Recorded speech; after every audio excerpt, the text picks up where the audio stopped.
Khauf TV, Kemudi Dakwah, Kajian Islam.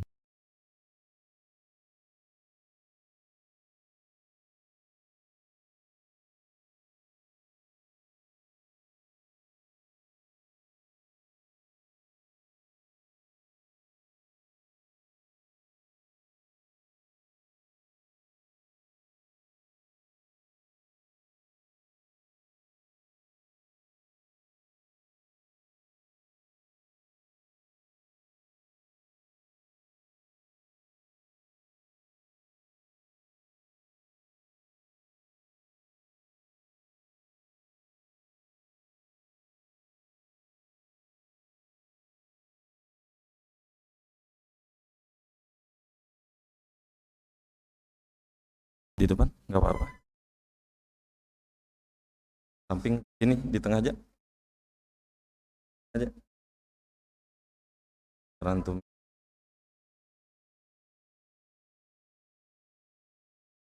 Ya,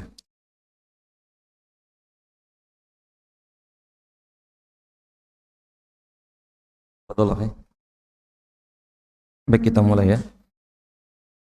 Auzubillahi minasyaitonirrajim. Bismillahirrahmanirrahim. Assalamualaikum warahmatullahi wabarakatuh. Alhamdulillahirabbil alamin, nahmaduhu wa nasta'inuhu wa nastaghfiruh.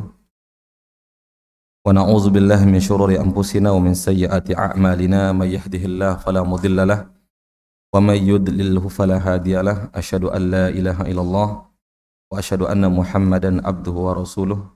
La nabiyya wa la rasula wa ba'du. Ayyuhal ahbab al-a'izza, azanallahu wa iyyakum jami'an. Jamaah salat maghrib dan isya yang semoga Allah Subhanahu wa taala senantiasa merahmati kita semuanya. Puji serta syukur kita kepada Allah atas segala karunia yang tak henti-hentinya Allah Subhanahu wa taala berikan kepada kita, terutama nikmat iman serta Islam. Salawat serta salam kepada Rasulullah sallallahu alaihi wasallam, keluarga beliau, para sahabat, serta orang yang senantiasa mengikuti beliau di atas Al-Quran serta sunnah Rasulullah sallallahu alaihi wasallam. Pertemuan malam ini insyaallah taala kita melanjutkan kitab Al-Adab Al-Mufrad atau kitab Al-Jami' lil Adab An-Nabawiyah, kitab Adab Al-Mufrad karangan Al-Imam Al-Bukhari. Dan kita akan memasuki bab orang yang mati dalam kandungan ibunya atau orang yang wafat keguguran. Orang yang wafat keguguran. Imam Al-Bukhari menaruh bab ya, setelah bab keutamaan orang yang meninggal 3 dari anaknya ya, atau meninggal anaknya. Sekarang masuk bab man mata lahu siktun. Nah, siapa yang meninggal keguguran? Baik, yang meninggal keguguran. Jadi dalam bahasa Arabnya orang yang keguguran atau orang yang meninggal ya, bukan ibunya ya. Orang yang atau anak yang meninggal dalam keadaan keguguran. Para ulama membahas tentang makna dari siktun atau orang yang keguguran, atau yang disebut keguguran itu yang seperti apa ya. Imam Ibnul Asir ya, dalam kitab Nihayah beliau menyebutkan yang disebut dengan siktun adalah ya, orang yang atau anak yang meninggal ya, ketika masih dalam perut ibunya dan belum sampai tamam, belum sempurna. Itulah yang disebut dengan keguguran. Jadi belum sempurna. Jadi kalau disebutkan dalam hadis yang lain itu kan bahwa penciptaan manusia itu ya, yang pertama adalah arba'in nutfah, 40 hari dalam bentuk air mani, masih bentuk cairan ya, cairan atau gabungan sel telur sama mani ya. Dalam 40 hari, selama itu dieremin di situ, Pak. Selama 40 hari. Kemudian setelah 40 hari berikutnya jadi alaqah namanya. Alaqah atau segumpal darah. Jadi bentuknya setelah 40 hari bentuknya mani menjadi 40 hari kedua menjadi segumpal darah. Kemudian 40 hari ketiga menjadi segumpal daging. Kemudian barulah payun fakhu fihi ruh. Baru setelah 40 hari ketiga baru ditiup ruhnya. Ya. Jadi proses penciptaan manusia. Proses penciptaan manusia. Dan semua segala sesuatu itu ada ciptaan Allah Subhanahu wa taala. Kita ini diciptakan oleh Allah Subhanahu wa taala. Semua yang kita lihat di muka bumi adalah ciptaan Allah Subhanahu wa taala. Tapi prosesnya ada yang masuk akal, ada yang nggak masuk akal. Prosesnya. Kalau antum mau membuat nasi gimana, Pak? Gimana caranya? Beras dicampur air, kemudian dipanasin, jadi nasi ya, gitu ya? Itu prosesnya jadi beras. Tapi tentu yang mentakdirkan proses seperti itu siapa? Allah Subhanahu wa taala. Ya, menjadi beras itu menjadi nasi itu Allah Subhanahu wa taala. Ya. Bukan berarti antum yang menciptakan beras, ya. Antum hanya perantara saja. Perantara. Dan begitu juga manusia itu adalah ciptaan Allah Subhanahu wa taala. Prosesnya tadi itu berkumpulnya ya cairan atau nutfah namanya, mani sama sel telur itu selama 40 hari pertama. Begitu prosesnya. Begitu juga kalau antum makan nasi kan prosesnya ada kan? Nah, itu yang maksud.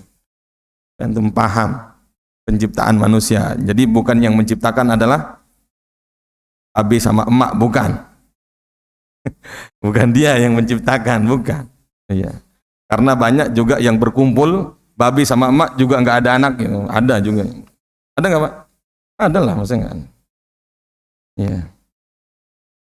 Jadi setelah 40 hari ketiga baru ditiupkan ruh. Ah, ini barulah namanya manusia. Tapi masih di dalam rahim, disebut dengan ya, janin. Janin. Ya, kalau sebelum itu ya itu masih belum disebut dengan janin. Ya, belum disebut dengan janin. Nah, yang disebutkan dengan bab ini adalah yang meninggal keguguran. Maksudnya belum sampai 40 hari ketiga. Sampai sini paham dulu nggak? Yang belum 40 hari ketiga.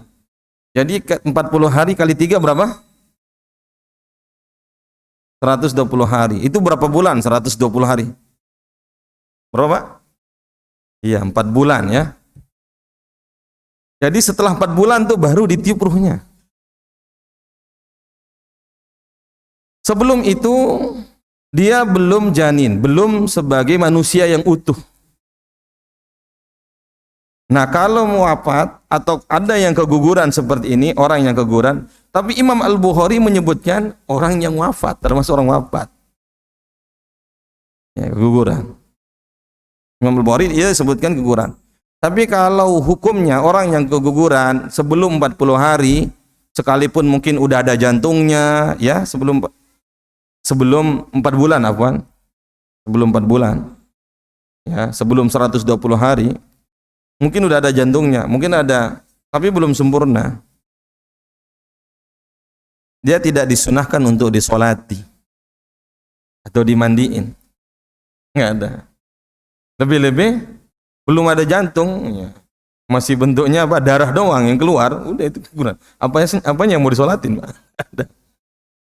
Nah, itu prosesnya yang disebut. Nah, sebagian para ulama menyebutkan yang disebut dengan janin yang keguguran adalah bukan itu saja, tapi selama belum lahir ke dunia disebut dengan keguguran. Tapi kalau misalnya dia lahir udah punya nyawa, udah punya ini, para ulama mensunnahkan, sebagian mewajibkan untuk dimandikan dan disolatkan. Kalau sudah 5 bulan, 6 bulan, ya, karena dia udah sempurna, udah manusia ini, udah punya ruh. Kalau tadi itu belum punya ruh. Tapi itu prosesnya. Tapi sini paham nggak Pak? Kalau paham lah ya. Kemudian Imam Al-Bukhari menaruh bab ini setelah keutamaan orang yang meninggal anaknya 3 ya, atau 2 atau 1 ya, kemudian meninggal keguguran. Tentu yang belum merasakan ini mungkin bab ini biasa-biasa saja. Orang yang belum merasakan gimana istrinya yang keguguran, bisa jadi dia sudah menanti setahun, 2 tahun, 3 tahun, kemudian dapat kabar gembira bahwa positif hamil gitu kan. Tapi ternyata beberapa bulan kemudian keguguran. Dan itu tentu takdir Allah Subhanahu wa taala. Walladzi yuhyi wa yumit. Allah Subhanahu wa taala yang membuat, menjadikan sesuatu yang hidup dan membuat atau yang menjadikan sesuatu yang mati. Takdir Allah Subhanahu wa taala. Ya. Makanya Imam Al-Bukhari menaruh bab ini. Ya. Dan hukumnya sama seperti orang yang meninggal 3 anaknya, sebagaimana kita bahas pembahasan yang lalu, man mata lahu salasatun lam yablughu al-hins. Siapa yang meninggal 3 anaknya dan belum balik, adakhallahu jannah wa iyahum, Allah memasukkan dia ke surga dan anaknya bifadli rahmatihi al-jannah. Ya, dengan rahmat Allah Subhanahu wa taala. Rahmatnya apa bentuknya? Surga. Ya. Kemudian menaruh bab ini. Ya. Tentu segala sesuatu itu datang dari Allah Subhanahu wa taala. Wa ma asaba min musibatin illa bi idznillah. Atau wa ma asabakum min musibatin, tidaklah musibah yang menimpa padamu ya, melainkan itu dari Allah Subhanahu wa taala. Ya, itu dari Allah Subhanahu wa taala, sudah ketentuan Allah Subhanahu wa taala. Sudah takdir Allah Subhanahu wa taala. Nah. Jadi sebelumnya saya sudah membahas tentang takdir itu ada 2 ya, ada yang takdir kauni, ada yang takdir syar'i. Ya, ketentuan alam, ada ketentuan syariat. Itu namanya takdir. Takdir itu ketentuan. Kalau bahasa mudahnya. Ketentuan alam, ya antum ada di sini di zaman 2022 ini, itu udah takdir kauni. Kenapa antum nggak di zaman tahun gajah gitu kan? Itu namanya takdir kauni, udah takdir alam, takdir alam yang ditakdirkan oleh Allah Subhanahu wa taala. Ya. Dan ada yang kita lihat, ada yang baik, ada yang positif. Ada yang enggak bagus maksud saya. Ada yang baik, ada yang tidak baik secara kasat mata.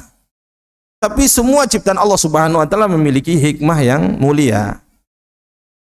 Semua. Ya. Ada surga, neraka, itu takdir kauni. Takdir yang telah diciptakan oleh Allah Subhanahu wa taala, takdir alam. Ada yang muslim, ada yang kafir. Adapun takdir syar'i, ketentuan syariat, tidak ada yang enggak baik. Semua baik, takdir syariat. Salat ya. Semua itu baik ya. Zakat, salatnya subuh pagi-pagi ya. Kemudian salat tahajud, itu semua baik. Takdir syariat. Umat sebelumnya ditakdirkan kalau taubat bunuh diri. Itu dulu baik. Itu takdir yang baik dulu. Ketentuan syariat yang baik dulu. Nah, kita disuruh puasa. Apa puasa itu? Nahan makan, minum ya, hawa nafsu, syahwat menyalurkan biologis ya. Dari terbit matahari sampai terbenam matahari. Dilarang kita makan di situ. Itu baik semua. Dilarang. Itu ketentuan takdir syariat. Adapun seperti meninggal ya, itu takdir alam. Ya. Ada yang meninggal, ada yang hidup, itu suatu yang wajar. Baik, barakallahu fikum, hayakumullah. Tentu ini membutuhkan ya kesabaran terhadap takdir Allah Subhanahu wa taala. Apapun bentuk takdir, entah takdir syariat atau takdir alam. Takdir syariat itu apa? Perintah. Itu kita harus sabar dengan perintah yang diperintahkan oleh Allah. Larangan, kita harus sabar terhadap apa yang dilarang. Ya.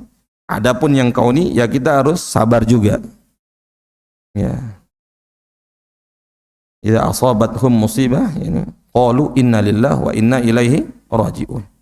Apabila mereka ditimpakan musibah, hendaknya mengatakan inna lillahi wa inna ilaihi raji'un. Dan antum harus paham artinya. Baik. Ya.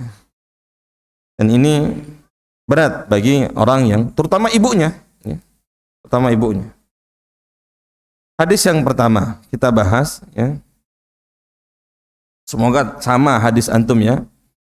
Haddatsana Ishaq ibnu Yazid qala haddatsana Shadaqah ibnu Khalid qala haddatsani Yazid ibnu Abi Maryam an ummihi an Sahal ibnil Hanzalah wa kana la yuladu lahu faqala la an yulada li fil Islam waladun siktun fa ahtasibuhu ahabbu ilayya min an yakuna li ad-dunya jami'an wa ma fiha wa kana ibnul Hanzaliyah mimman baya'a tahta syajarah.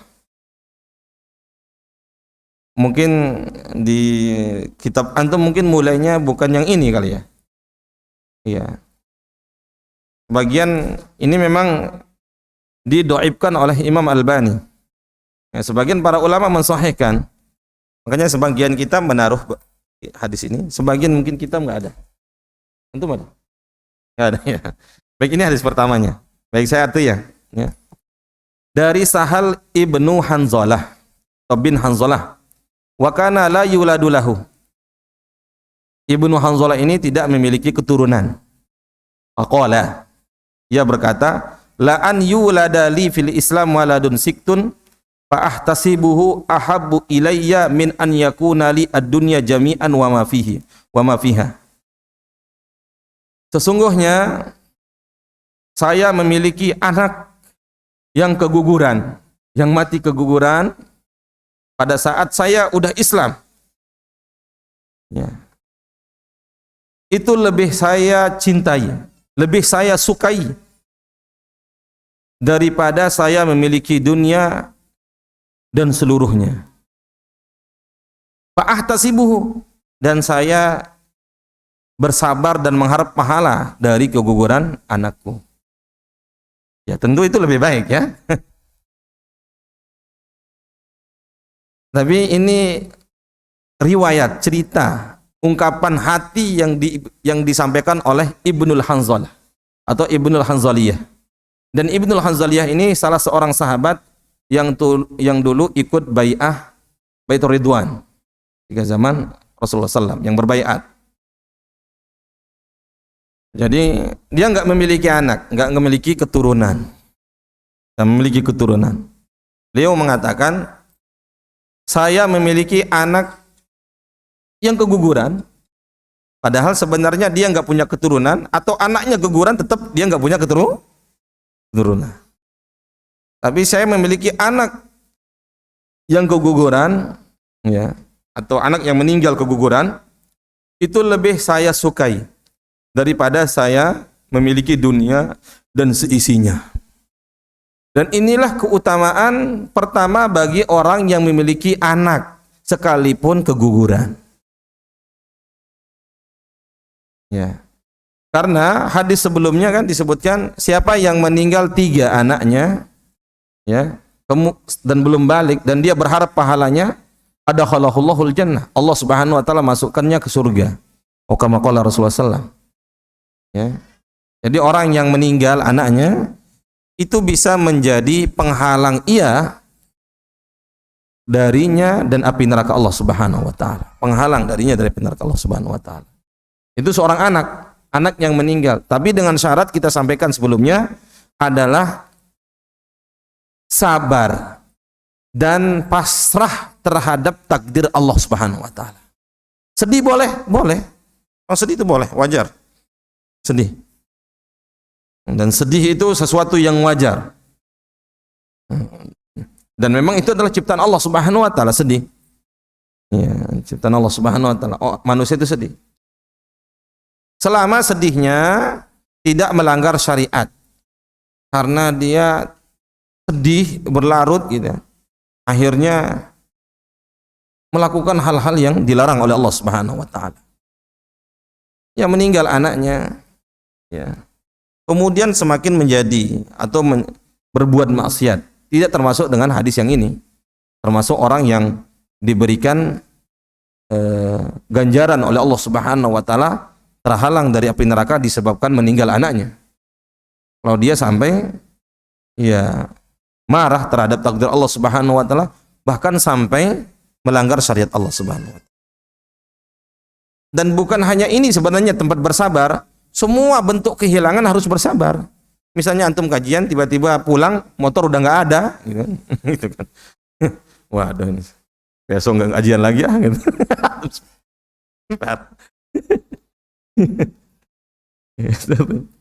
Itu takdir Allah Subhanahu. Artinya yang memberi rezeki dan menahan rezeki itu adalah Allah. Ini teorinya, prakteknya itu antum lah. Gimana rasanya? Tapi ini ajaran yang disyariatkan oleh Allah Subhanahu wa taala bagi orang yang kehilangan. Dan keutamaan orang yang memiliki anak sekalipun udah keguguran itu menjadi peluang baginya untuk mendapatkan balasan dari Allah Subhanahu wa taala. Berupa apa? Terhalangnya ia dari neraka Allah Subhanahu wa taala. Ini jaminan dari Allah Subhanahu wa taala. Tapi syaratnya dengan sabar. Bisa jadi dia dihukumi, udah diponis masuk neraka, ya. Tapi karena pahala kesabaran, wa ma yuwaffas sabirun ajrahum bighairi hisab. Tidaklah balasan orang yang bersabar itu dari sisi pahala selain pahala yang tidak ada limitnya, tidak ada batasnya. Itu orang yang sabar. Ya.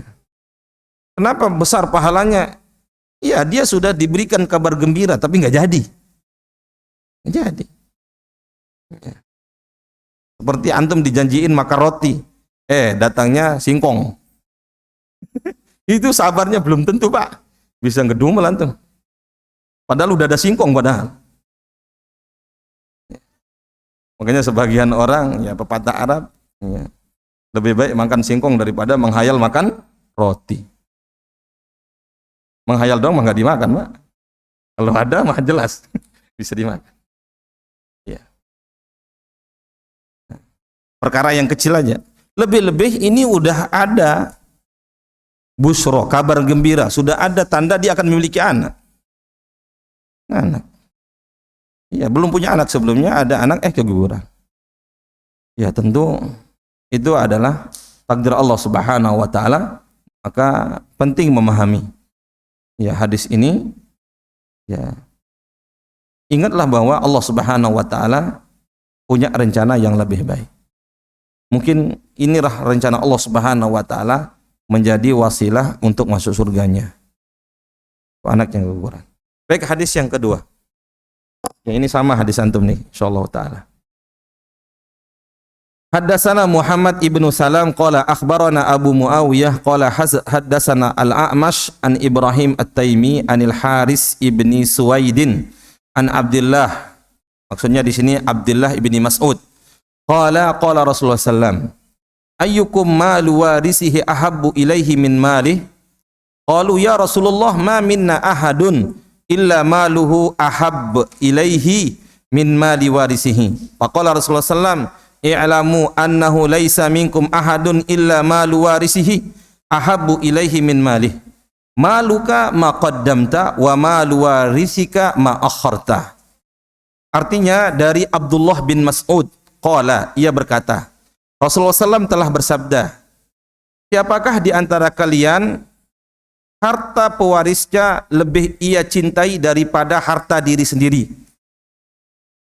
Siapakah di antara kalian harta pewarisnya lebih ia cintai daripada harta dirinya sendiri? Qalu, mereka berkata, ya Rasulullah, wahai Rasulullah, ma minna ahdun illa maluhu ahabbu ilaihi min mali warisi. Tidaklah di antara kami melainkan harta diri sendiri yang lebih dicintai daripada harta pewarisnya. Maka Rasulullah SAW bersabda, "I'lamu, ketahuilah, annahu laisa minkum ahadun." Bukan begitu, ya. Tidaklah di antara kalian, tidaklah salah satu di antara kalian illa malu warisi, melainkan harta pewarisnya lebih ia cintai daripada harta dirinya sendiri. Harta pewarisnya lebih ia cintai daripada harta dirinya. Hartamu adalah ma qaddamta, apa yang telah engkau pakai. Wa malu warisika, harta pewarismu adalah apa yang telah engkau tinggalkan. Ya. Ngerti nggak Pak? Baik, kita lanjutkan. An Abdullah, dari Abdullah ibni Mas'ud. Ya, ini Abdullah bin Mas'ud. Rasulullah SAW bersabda, siapakah di antara kalian yang mencintai harta pewarisnya, yang lebih ia cintai harta pewarisnya daripada harta sendiri? Baik, supaya antum paham hadis ini. Jadi harta sendiri sama harta pewaris. Kalau antum meninggal, harta antum yang paling berhak adalah pewaris antum. Ngerti nggak? Pewaris itu bahasa kita ahli waris. Lebih mudahnya, pewaris itu adalah ahli waris. Siapa ahli waris? Siapa Pak? Istri antum. Anak ya, anak ya, saudara antum, bapak antum ya, kakek antum, cucu antum ya, saudara-saudara, paman-paman antum, anak saudara, anak paman ya, saudara sebapak, saudara seibu, itu adalah ahli waris antum. Anak perempuan juga ya, dan yang lain. Itu adalah pewaris namanya. Itu namanya pewaris. Sampai sini ngerti nggak?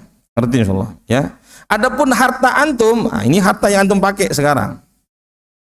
Rasulullah SAW bersabda, siapa di antara kalian mencintai harta pewarisnya lebih ia cintai daripada harta diri sendiri. Ya. Jadi harta pewarisnya lebih ia cintai daripada harta diri sendiri. Siapa nih? Qalu, ya Rasulullah, wahai Rasulullah, tidak ada di antara kami yang lebih mencintai harta, atau tidak ada di antara kami melainkan harta diri sendiri lebih kami cintai. Tidak ada di antara kami melainkan harta diri sendiri kami lebih cintai daripada ahli waris. Harta sendiri yang kami lebih cintai. Enggak kami cintai harta pewarisku. Kemudian Rasulullah SAW bersabda, "I'lamu, ketahuilah, annahu laisa minkum ahadun." Sesungguhnya tidaklah di antara kalian melainkan harta pewarisnya lebih ia cintai. Harta pewarisnya lebih ia cintai daripada harta diri sendiri. Dari mana buktinya? Maluka maqaddamta. Harta hakikatmu adalah, harta aslimu adalah maqaddamta, apa yang telah engkau pakai, apa yang telah engkau dahulukan. Entah itu di jalan Allah atau bukan di jalan Allah. Itulah harta kita, adalah apa yang kita pakai. Ya pakaian kita, yang kita makan, ya. Kendaraan kita, itulah harta kita. Atau yang kita infakkan di jalan Allah, itulah harta kita. Hakikat harta. Ya, hakikatnya itulah harta kita. Wa malu warisika, adapun harta pewarismu, harta ahli warismu adalah ma akharta, apa yang engkau tinggalkan. Itulah harta, bukan milikmu. Harta apa? Harta ahli waris. Antum cuma ngumpulin sama capeknya doang. Itu maksudnya Nabi SAW. Apa yang kita kumpulkan sekarang ini adalah harta untuk ahli waris. Yang kita kumpulkan. Kecuali apa yang kau pakai di jalan Allah. Apa yang kita sedekahkan, ya. apa yang kita infakkan di jalan Allah, itulah harta asli kita di dunia dan di sisi Allah Subhanahu wa taala. Di dunia dan di sisi Allah Subhanahu wa taala. Itulah harta aslinya kita. Ya. Adapun harta yang kita nggak pakai, yang kita kumpulkan untuk anak kita, istri kita, untuk orang-orang yang akan kita tinggalkan, itu bukan harta kita, tapi harta mereka. Harta mereka. Makanya Rasulullah SAW tegas mengatakan, maluka ma qaddamta, hartamu apa yang telah engkau pakai. Ya. Sekarang kita punya harta, kita sedekah, pahalanya kepada siapa? Kita, bukan ke anak, bukan ke saudara, bukan ke bapak, bukan ke kakek. Itu siapa mereka itu? Ahli waris kita. Tapi bukan pahalanya ke mereka, tapi pahalanya ke kita.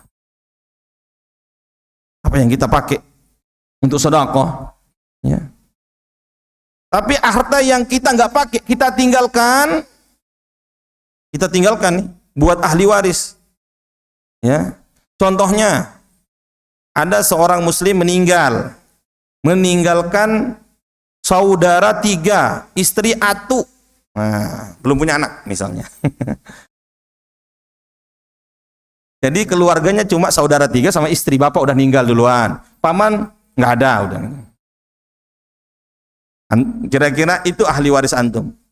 Istri dapat berapa? 1/4 dari harta antum. Iya, karena belum punya anak. Kalau dia punya anak 1/8. Jadi cukuplah buat nikah lagi tuh istri antum. 1/4 ya. Masa dia harus sedih berbulan-bulan antum? Ya janganlah. Ya boleh nggak boleh lah, masa nggak boleh? Boleh nikah ya. Kemudian sisanya buat saudara antum. Sisanya. Kalau misalnya saudara antum, harta antum ini dia gunakan untuk beli buku. Nah, beli buku nih. Pahalanya ke siapa? Buat dia, bukan buat antum. Karena dia udah menjadi harta diri sendiri. Karena saudaranya dulu yang meninggal nggak pernah berniat untuk memberikan ke saudara. Karena ada hubungan kerabat aja. Apa namanya, haji mumpung dia udah meninggal dapat harta gitu. Antum nggak pernah niat kasih ke dia. Akhirnya dia bersedekah, yang dapat pahala siapa? Dia, bukan antum yang telah mengumpulkan harta bertahun-tahun itu. Bukan. Nah, istri antum nikah lagi untuk nafkahin anaknya lagi, ntar ngadiahin istri baru, ngadiahin sesuatu buat suami. Pahalanya buat siapa? Buat istri antum, bukan buat antum. Barakallahu fikum hayakumullah. Ya. Nah, itulah hakikat harta sebenarnya. Makanya yang disebutkan oleh Rasulullah SAW di sini, ya, kami nggak pernah mencintai, katanya, harta pewaris. Justru yang lebih kami cintai adalah harta diri sendiri. Iya. Kalau memang, kata Rasulullah SAW, engkau cintai harta diri sendiri, seharusnya antum udah keluarkan, udah berikan kepada jalan Allah Subhanahu wa taala. Antum lebih cintai untuk kumpulin buat keluarga antum, ahli waris. Itu maksudnya. Walaupun sebenarnya secara kepemilikan itu harta antum sebenarnya. Ketika antum masih hidup. Tapi ketika udah mati, itu harta ahli waris. Jadi seperti itu. Kalau kita udah meninggal, itu ada ahli waris. Makanya para ulama menyebutkan, ya, para ulama, hendaknya seseorang tidak mengumpulkan harta buat untuk ahli warisnya saja, tapi dia sisihkan buat untuk dirinya juga, dirinya di akhirat. Nggak mesti, ya, harta yang digunakan, ya, atau yang dicari, ya, bertahun-tahun itu dia kumpulkan untuk dirinya semua, kemudian untuk ahli warisnya ketika dia hidup, semestinya sebagian dia gunakan untuk jalan Allah Subhanahu wa taala. Contohnya apa? Ya untuk beli buku nih. Enggak nyindir ini, cuma nyebut doang nih, ya. Belum punya buku. Iya, iya. Itulah yang diinfakkan di jalan Allah gitu kan. Atau untuk ya infak semampunya, ya apa yang dia bisa untuk di jalan Allah. Ya. Yang menyekolahkan anak itu termasuk, ya. Memberikan nafkah itu juga termasuk, ya. Memberikan nafkah. Tapi kalau harta hanya dikumpulkan, ya, dikumpulkan saja. Sebagian para ulama memakruhkan, walaupun niatnya untuk dia tinggalkan bagi ahli warisnya. Alasannya para ulama menyebutkan kenapa? Ini sama saja seperti dia meyakini bahwa rezeki anaknya, rezeki keluarganya ada di tangan dia. Padahal rezekinya itu adalah di tangan Allah. Ya, tangan Allah Subhanahu wa taala. Rezeki anak itu sudah ditetapkan. Sudah ditakdirkan oleh Allah Subhanahu wa taala. Ya, ditakdirkan oleh Allah Subhanahu wa taala. Rezeki anak lagi yang siapa yang akan kita tinggalkan? Ya, udah ditakdirkan oleh Allah Subhanahu wa taala. Ya. Ya, sekalipun kita mempersiapkan, ya boleh ya, mempersiapkan ya rumah, ladang, ya, bisnis dan yang lainnya, tapi siogianya tidak semua dia tinggalkan buat ahli warisnya, tapi dia gunakan untuk dirinya juga. Dia gunakan untuk dirinya di jalan Allah Subhanahu wa taala. Iya. Karena mereka juga udah punya rezeki. Ya, dia udah punya rezeki. Tapi ada hadis, ya, Ikhwan. Ada hadis. Kata Rasulullah SAW, ya, antadzar liwarasatika agniya khairun min antadzarahum alah. Atau kama qala Rasulullah SAW, engkau tinggalkan ahli warismu dalam keadaan berkecukupan, itu lebih baik daripada dalam keadaan miskin. Tapi maksudnya hadis ini apa? Ya, bagi orang yang ingin mensodakohkan semua hartanya dan tidak ada dia tinggalkan untuk keluarganya. Yang ada niat untuk mensodakohkan semua hartanya. Enggak, saya enggak akan tinggalkan. Ini menjadi bekal akhirat saya. Semua disodakohkan. Ya.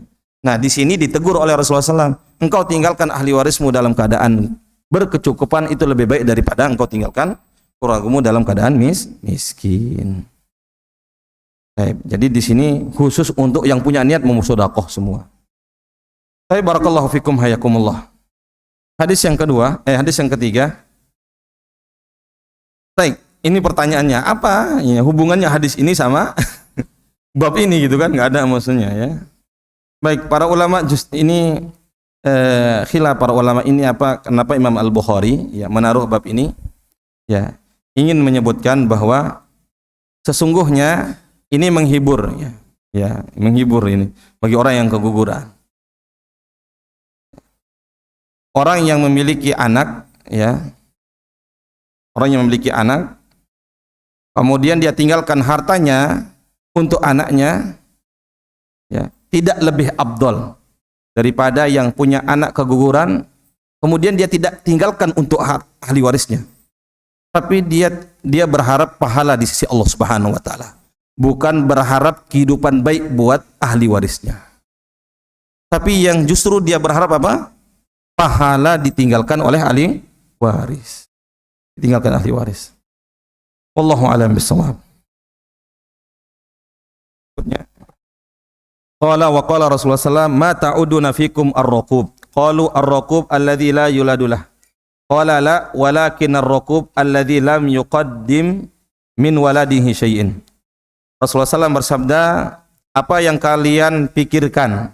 Apa pendapat kalian tentang ar-raqub? Ar-raqub itu apa? Ar-raqub itu orang yang belum diberikan keturunan.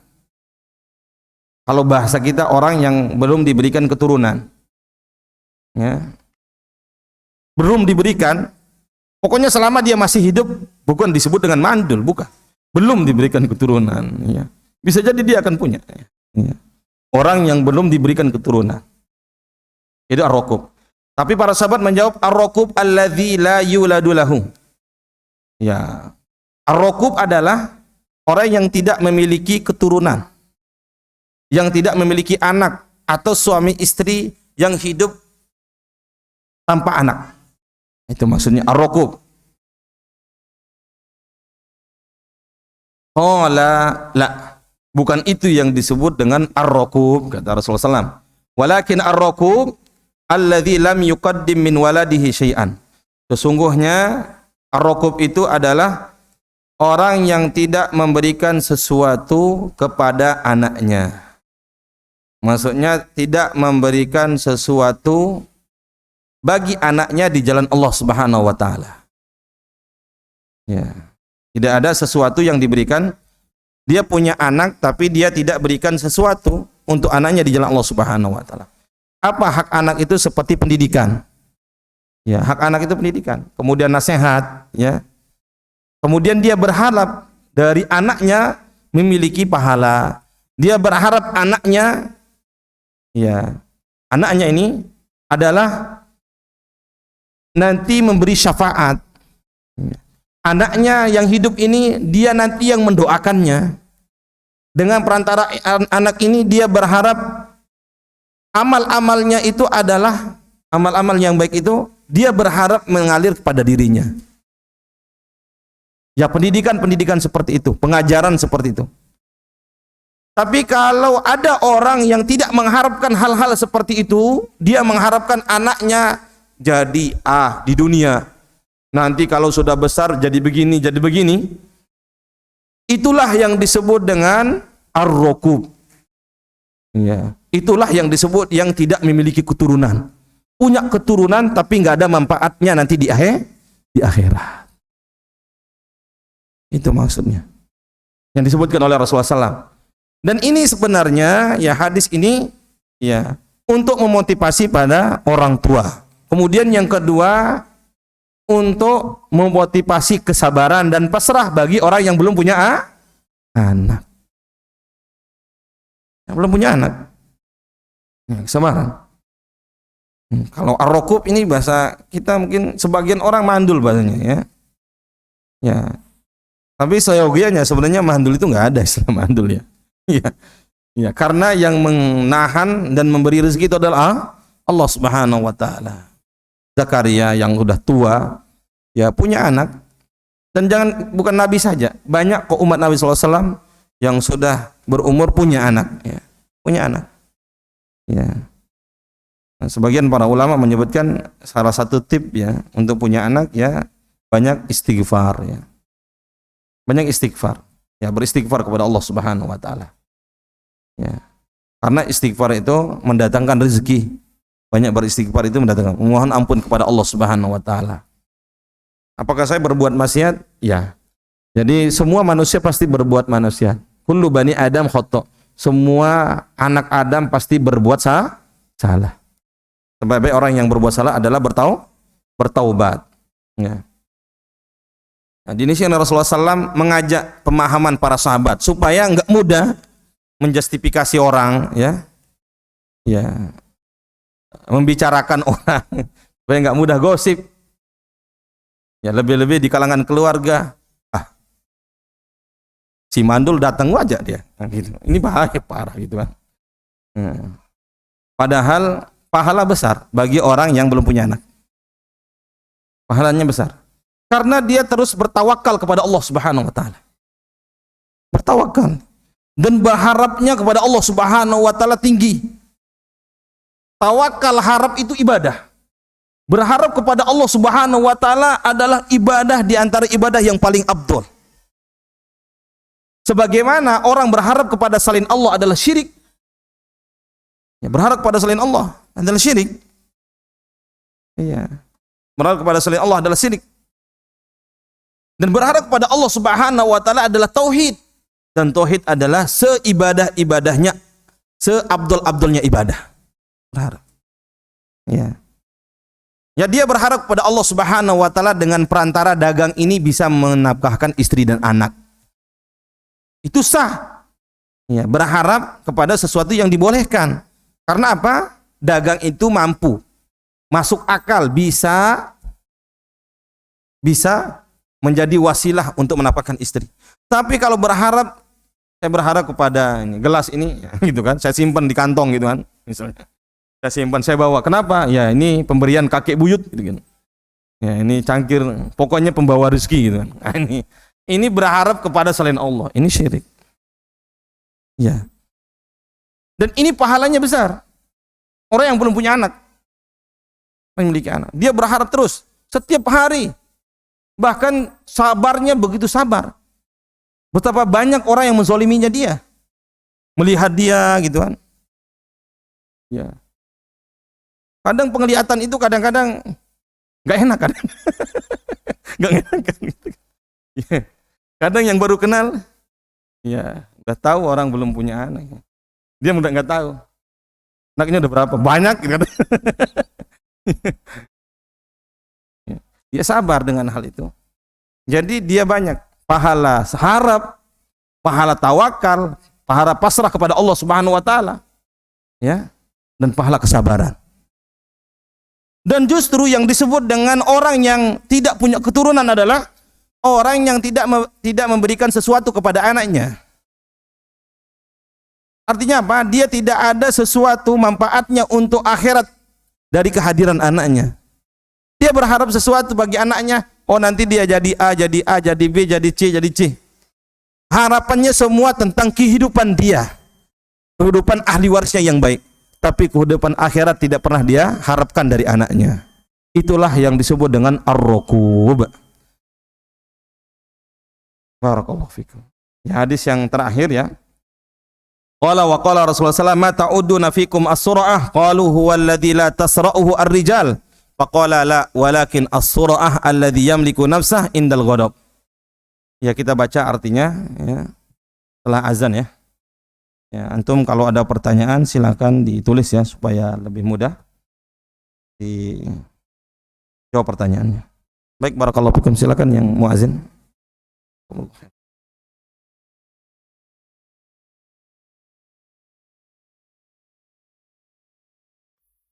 Allahu Akbar, Allahu Akbar.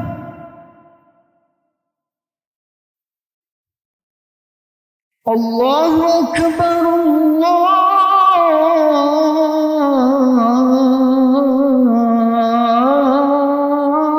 Akbar.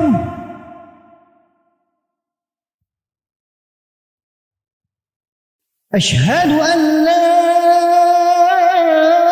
ilaha illallah.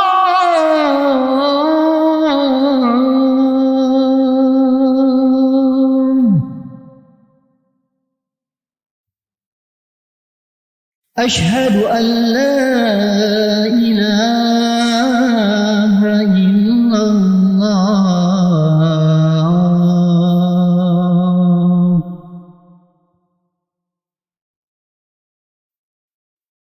Ashhadu anna Muhammadar Rasulullah.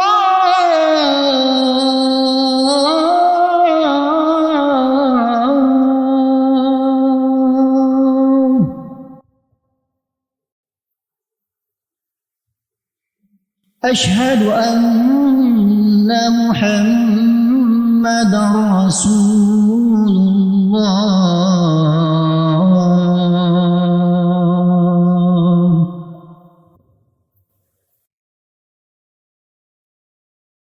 Hayya 'alas shalah.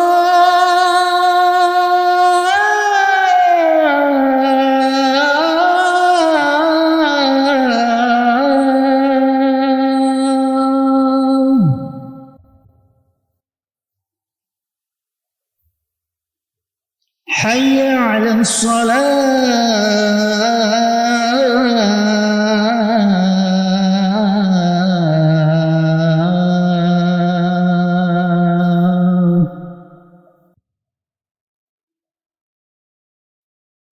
Hayya 'alal falah.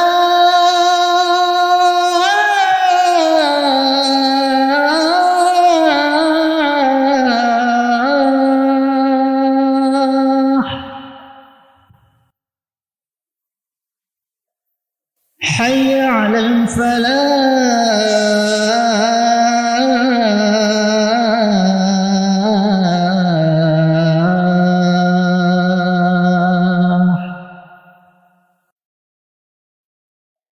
الله أكبر الله أكبر لا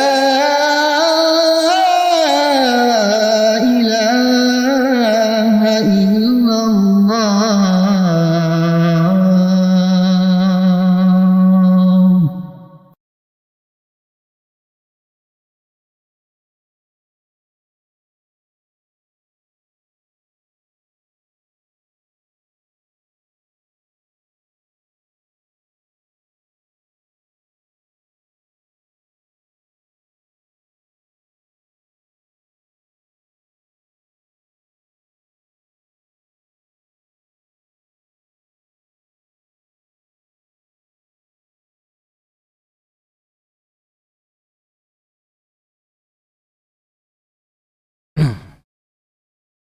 Baik, barakallahu fikum. Kita lanjutkan. Rasulullah SAW bersabda, apa yang kalian pikirkan atau apa pendapat kalian tentang as-sur'ah, orang yang kuat atau pegulat, atau siapa yang kuat? Apa pendapat kalian tentang orang yang kuat atau yang disebut dengan yang kuat itu seperti apa? Qalu, para sahabat menjawab, huwallazi la tasra'uhu rijal. Orang yang kuat adalah orang yang tidak dikalahkan oleh lelaki-lelaki yang lain, atau yang tidak dikalahkan oleh orang kuat yang lain. Artinya yang tidak dikalahkan oleh orang yang kuat yang lain. Faqala, Rasulullah SAW bersabda, la, bukan itu yang kuat.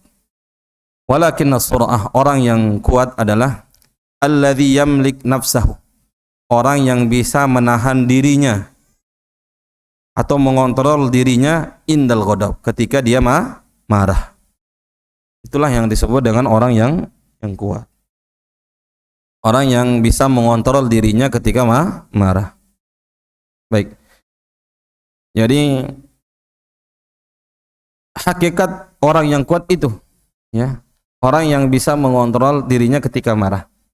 Orang yang marah biasanya orang yang memiliki kekuasaan, orang yang memiliki kekuatan, orang yang punya kemampuan lebih besar daripada orang lain.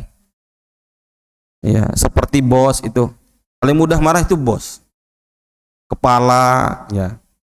Ya, kepala sekolah, kemudian DKM masjid, itu ketua-ketua pokoknya. Tapi tentu sama bawahannya, ya. Kepala rumah tangga juga gitu. Iya. Pokoknya yang memiliki kekuatan itu tersemat pada dirinya mudah marah. Ya. Orang mudah marah karena dia punya kekuatan. Tapi kalau yang nggak punya kekuatan, gimana cara marah? Belum marah aja udah takut. Udahlah gitu kan. Udah kabur duluan.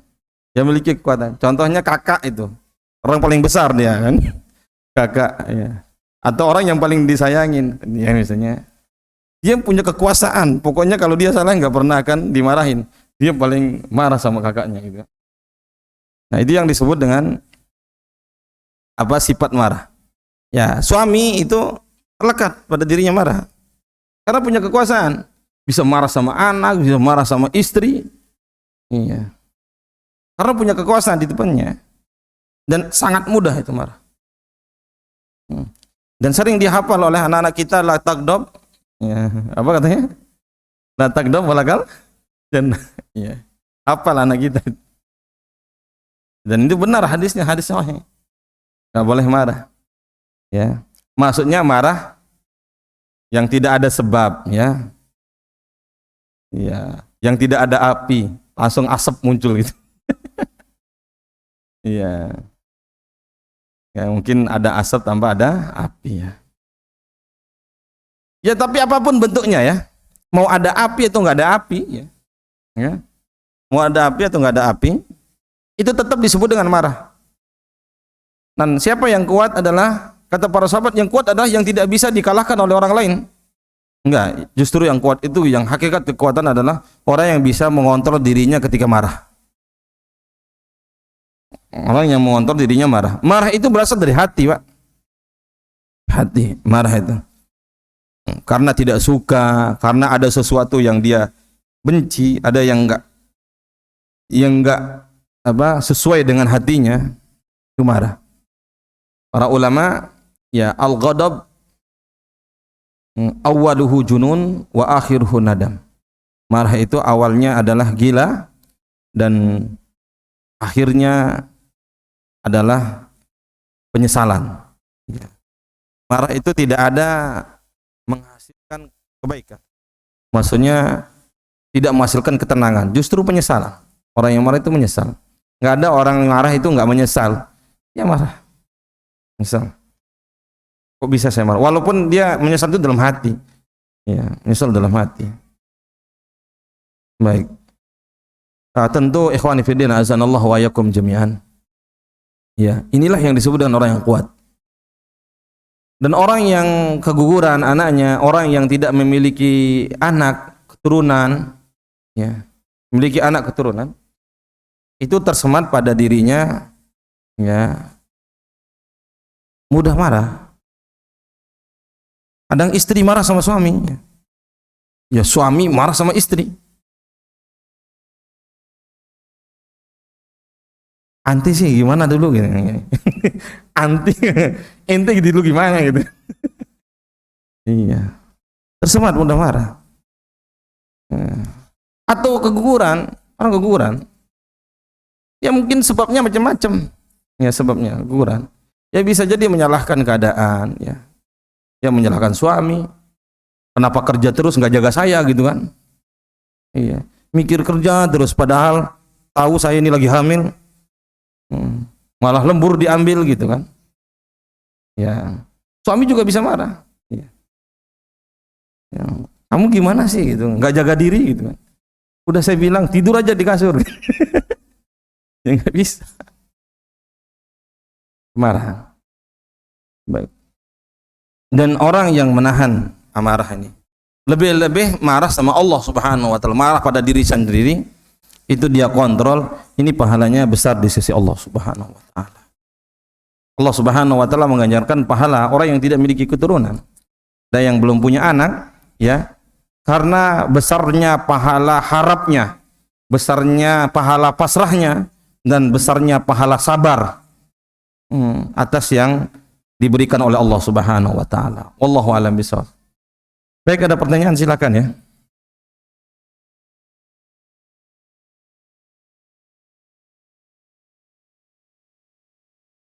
Baik, apakah harta Assalamualaikum warahmatullahi wabarakatuh. Waalaikumsalam warahmatullahi wabarakatuh. Apakah harta yang kita tinggalkan untuk ahli waris dengan niat mendapatkan pahala, apakah kita akan mendapatkan pahala sebagaimana kita berbuat baik kepada orang lain?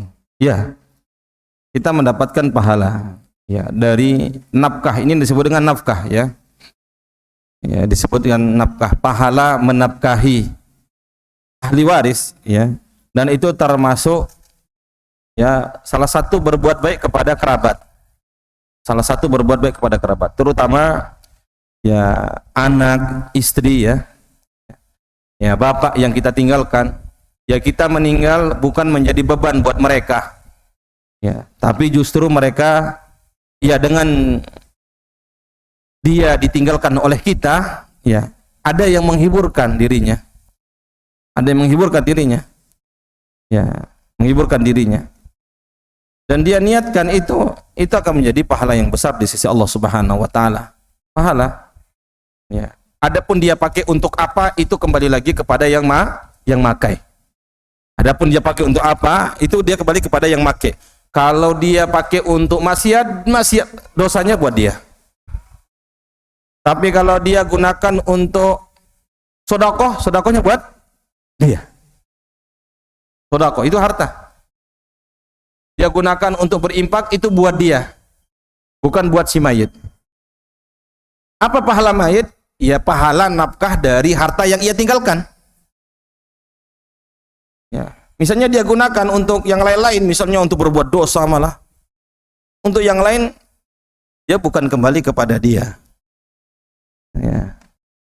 Misalnya saudara, ya yang tadi saya sampaikan, misalnya ada orang meninggal, ya, meninggalkan istri dan 3 saudara, atau meninggalkan istri dan 3 anak saudara misalnya. Anak saudara pun tetap dapat ahli waris. Anak saudara nih Pak. Misalnya saudaranya juga udah meninggal gitu kan, dia juga udah meninggal gitu kan. Dia meninggalkan siapa? Istri dan anak saudara. Anaknya dia belum punya. Ya, istrinya dapat 1/4, sisanya buat anak saudaranya. Ya bisa jadi dia nggak pernah ketemu sama anak saudaranya. Bisa jadi. Ya nggak tahu, tapi dia tertulis dia itu adalah anak saudara saudaranya. Ya, hartanya buat anak saudara.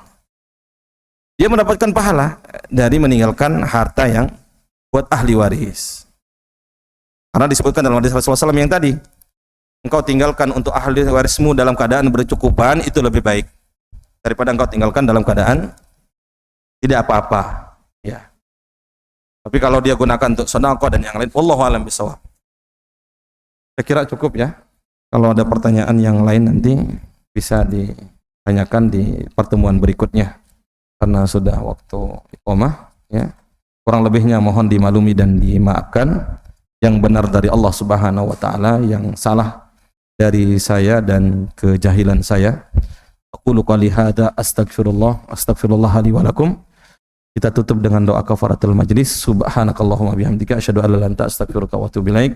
Assalamualaikum warahmatullahi wabarakatuh.